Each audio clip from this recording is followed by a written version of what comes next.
ମନକୁ ଶାନ୍ତ ରଖିବା କେମିତି ଜାଣନ୍ତୁ ସହଜ ଉପାୟ।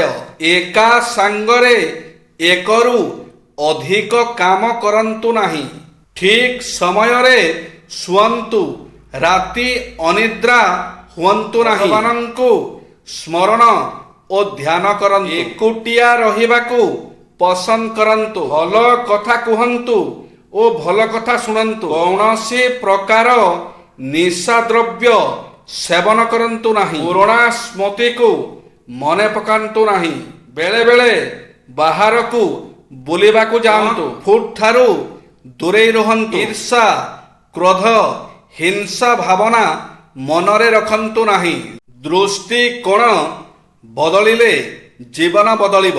ସଫଳତା, ଅସଫଳତା, ସୌଭାଗ୍ୟ ଓ ଦୁର୍ଭାଗ୍ୟ ସବୁ ନିଜ କର୍ମ ଓ ପ୍ରୟାସ ଉପରେ ନିର୍ଭର କରିଥାଏ। ପ୍ରାୟତଃ ଆମକୁ ଏପରି ଲୋକ ମିଳିଯାନ୍ତି ଯାହାଙ୍କ ପାଇଁ ଜୀବନ ବହୁତ ବିଷାଦଗ୍ରସ୍ତ ହୋଇଥାଏ। ଏପରି ଲୋକଙ୍କୁ ଜୀବନରେ କେବଳ ଦୁଃଖ କଷ୍ଟ ହିଁ ନଜର ଆସିଥାଏ। ସବୁବେଳେ ତାଙ୍କୁ ଲାଗିଥାଏ କି ହିଁ ଦୁନିଆର ସବୁଠାରୁ ଦୁଃଖୀ ଓ ବିଷାଦଗ୍ରସ୍ତ ପ୍ରାଣୀ ଅଟନ୍ତି। ଏପରି ଅନେକ ଲୋକଙ୍କୁ ଲାଗିଥାଏ କି ଏ ଜୀବନ ବଞ୍ଚିବା ପରି ସେ ଯୋଗ୍ୟ ନୁହନ୍ତି। ଏହା ସତ୍ୟ ଯେ ଜୀବନରେ ଦୁଃଖ କଷ୍ଟ ଚିନ୍ତା ସହ ଲଢ଼େଇ ହେଉଥାଏ। ଏପରି ସବୁ ଲୋକଙ୍କ ସହ ହୋଇଥାଏ। ସବୁ ଲୋକଙ୍କର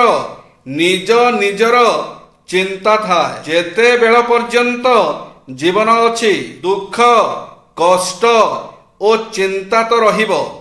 ଅସୁବିଧା ତ ଆସିବ। ଯଦି ସମସ୍ୟା ଗୁଡ଼ିକୁ ଉପେକ୍ଷା କରାଯାଏ ତେବେ ଜୀବନର ଅଧାରୁ ଅଧିକ ସମସ୍ୟା ତ ଏମିତି ଦୂରେଇ ଯିବ। ଏହା ଆପଣଙ୍କୁ ଆଶ୍ଚର୍ଯ୍ୟ ଲାଗୁଛି କି? କିନ୍ତୁ ପ୍ରକୃତରେ ଯଦି ଆମେ ଭାବିବା ସମସ୍ୟା ତ ରହିବ ଆଉ ତାରି ଭିତରେ ଆମକୁ ଆମର ଲକ୍ଷ୍ୟସ୍ଥଳ ପର୍ଯ୍ୟନ୍ତ ପହଞ୍ଚିବାକୁ ପଡ଼ିବ। ତେବେ ଆମ ଚିନ୍ତା କରିବା ଢଙ୍ଗରେ ଆଶାବାଦିତାର ଲକ୍ଷଣ ଅଧିକ ମାତ୍ରାରେ ଆସିଯିବ।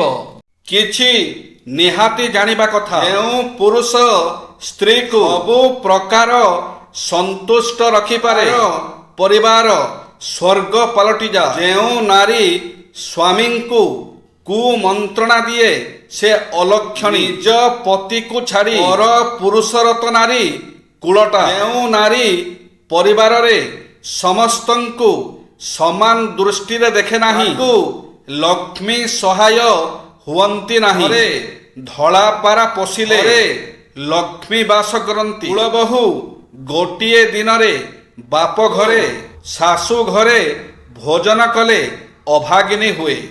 ସକାଳ ହେଲେ ଫୁଲକୁ ବି ଜଣା ନଥାଏ ମନ୍ଦିର ଯିବ ନା ମଶାଣିକୁ। ସେଥିପାଇଁ ଜୀବନକୁ ଉପଭୋଗ କରନ୍ତୁ, ହସାନ୍ତୁ, ରାଗ ହିଂସା ଛାଡ଼ି ଦିଅନ୍ତୁ। କାରଣ ମଣିଷର ନିଶ୍ୱାସକୁ ବି ଜଣା ନଥାଏ ଫେରିବ କି ନାହିଁ। ଜୟ ଶ୍ରୀ ଜଗନ୍ନାଥ।